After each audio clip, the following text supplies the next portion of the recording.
আসসালামু আলাইকুম। একাদশ এবং দ্বাদশ শ্রেণীর বন্ধুরা, তোমাদেরকে শুভেচ্ছা এবং স্বাগতম জানাচ্ছি। বরাবরের মত বরাবরের মতো এবারও মডিফায়ারের ২টা উদাহরণ তোমাদের সামনে নিয়ে হাজির হয়েছি। আশা রাখছি খুবই ভালো লাগবে। তো প্রথমটি আমরা যদি পড়ি, education gives us knowledge and a set of abilities to function. এখানে ইনস্ট্রাকশন দেওয়া আছে post modify the verb in life. Post modify কথাটার অর্থই হচ্ছে আমরা সেখানে অ্যাডভার্ব ম্যাক্সিমাম ক্ষেত্রে বসাবো, such as pre-modify the noun with a determiner. determiner বলতে বোঝাচ্ছে এখানে এ and the, তো এখানে দি বসবে। পরেরটা রয়েছে কি, make the pre-modify the noun with an adjective, একটা অ্যাডজেক্টিভ বসাতে হবে। তবে আমরা সবসময় অর্থটা দেখে নিব। যদি এটিকে অর্থ করা যায়, শিক্ষা আমাদের জ্ঞান ও দক্ষতার মাধ্যমে জীবনকে অর্থপূর্ণভাবে কাজ করার সহায়তা করে। যেমন প্রজ্ঞার সাথে সিদ্ধান্ত নেয়া এবং সঠিক পছন্দ করা শেখায়। তবে এই জায়গা তিনটার মধ্যে আমরা যদি পোস্ট মডিফাই ভার্ব, আমি আগেই বলেছি যে সে ম্যাক্সিমাম সময় অ্যাডভার্ব অফ ম্যানার বসে। এক্ষেত্রে আমরা বসতে পারি যে মিনিংফুলি, প্রপারলি হতে পারে, such as we modify the noun with a determiner. A and the আমরা এখানে বসাতে পারি as the ability to decide things rationally and make the right choice, appropriate choice, সঠিক সিদ্ধান্ত। তো রাইট শব্দটা তখন অ্যাডজেক্টিভ হয়ে গেল নাউনের আগে। বন্ধুরা, পরের অংশ হচ্ছে আমরা যদি অর্থটা দেখে নিই, আমরা পড়তে, লিখতে এবং মৌলিক হিসাব করতে শিখে নিই, যাতে আমরা আত্মবিশ্বাসী হই। শিক্ষা জাতির মেরুদণ্ড, তা আমাদের ভিতরে শক্তি, সম্ভাবনা প্রকাশ করে এবং এটা আমাদের মেধা ও সৃজনশীলতাকে শানিত করে। তাহলে আমাদের ডি নম্বরে বলা আছে pre-modify the noun with an adjective. একটা অ্যাডজেক্টিভ এখানে বসালেই হবে, যা অপারেশনের সাথে খুব সুন্দরভাবে মিলে যায়।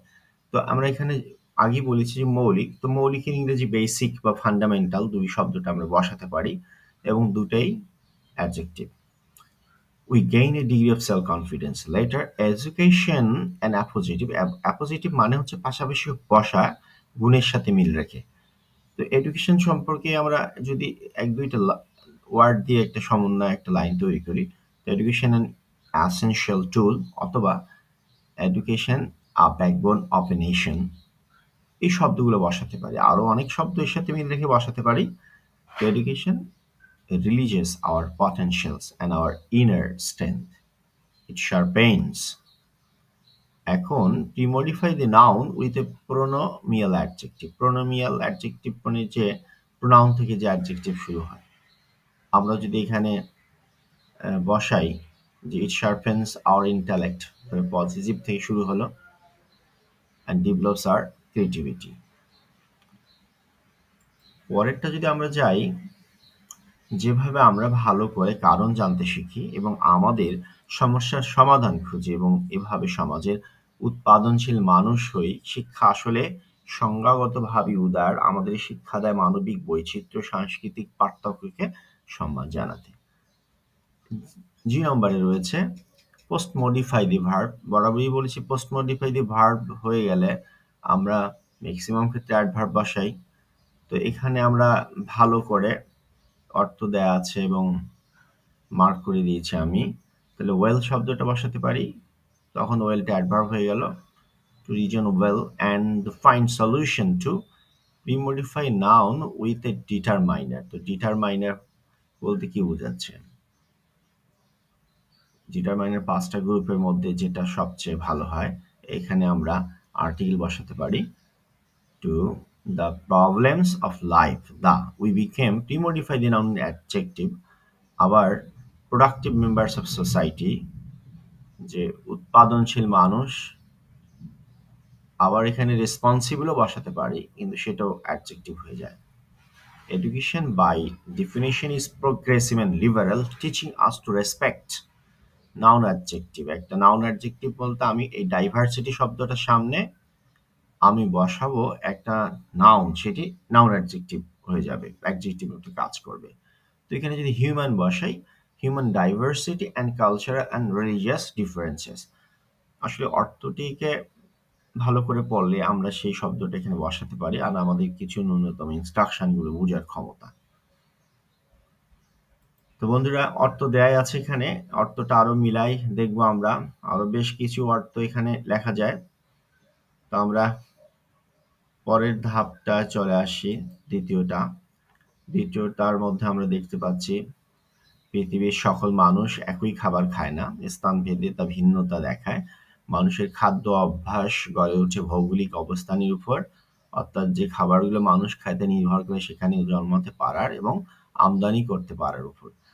তো এই শব্দটি এখানে দেয়া আছে প্যাজেসটি, people all over the world do not eat the same food. তো ফুডের আগে সেম শব্দ বসালাম, এটা অ্যাডজেক্টিভ হয়ে গেল। রিমডিফাই দি নাউন থাকলে অ্যাডজেক্টিভই হয় ম্যাক্সিমাম ক্ষেত্রে। It differs from place to place. The food habits of the people of a country depend largely on its position. তো এখানে অ্যাডজেক্টিভ বসাতে হবে, জিওগ্রাফিক্যাল, লোকাল। তো এই শব্দটি আমরা এখানে বসাতে পারি, position. That is to say the kinds of food that people eat depend on what they can grow or afford to import from other countries, to bring from other countries।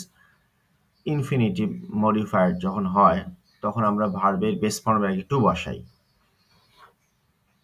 তো বন্ধুরা, পরের ধাপে যাই।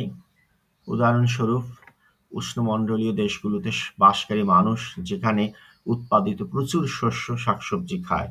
জাপানের প্রধান খাদ্য সমুদ্র থেকে আসে, কারণ সেটা প্রশান্ত মহাসাগর দ্বীপরাষ্ট্র। তারা প্রচুর পরিমাণে সামুদ্রিক খাবার যেমন চিংড়ি এবং ঝিনুক খায়। For example, people post modify the noun with an participle.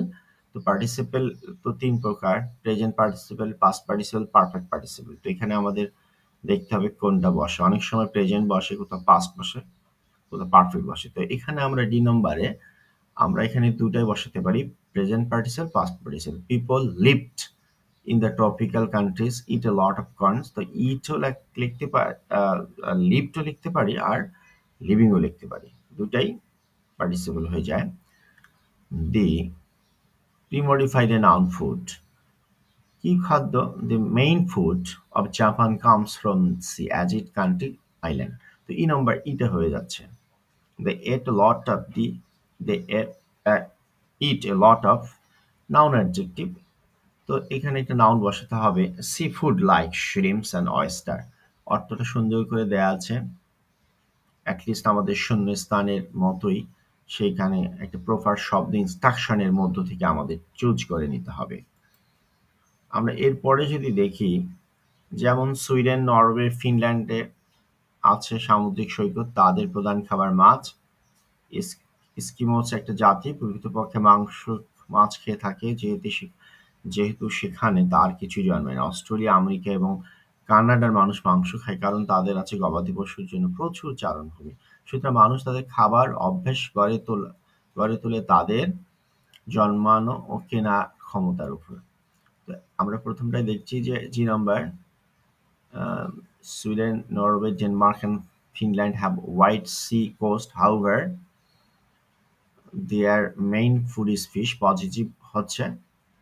তারপর হচ্ছে H number, the Eskimos live, post modify the verb on meat। The Eskimos live really on অথবা mainly on meat and fish as nothing can be grown there। সেখানে কিছু জন্মায় না। Meat is eaten in Australia, US, Canada। Use a suitable conjunction। Conjunction এখানে তো but, তারপর and, because বসাতে পারে। তো এখানে আমরা because বসাটাই সবচেয়ে ভালো, because they have many pastures for grazing livestock। So people develop food habit। এখানে পার্টিসিপল, প্রেজেন্ট পার্টিসিপল স্পষ্ট উল্লেখ করে দেয়া আছে, depending on their ability to grow or buy food। তো বন্ধুরা, আমরা শেষ করলাম। উত্তরটি এখানে আবার আমি পোস্ট করেছি সুন্দর করে লিখে, তো এটি বারবার দেখবে। আর এখানে যে ইনস্ট্রাকশন খুব কম, খুব একই ইনস্ট্রাকশন প্রায় কাছাকাছি চলে আসে, যে কোনো পেজে কিন্তু পাওয়া যাবে। তো এতক্ষণ ধৈর্য ধরে শোনার জন্য তোমাদের সবাইকে ধন্যবাদ জানাই। ভালো থাকো। দেখা হবে আবার। আল্লাহ হাফেজ। আসসালামু আলাইকুম।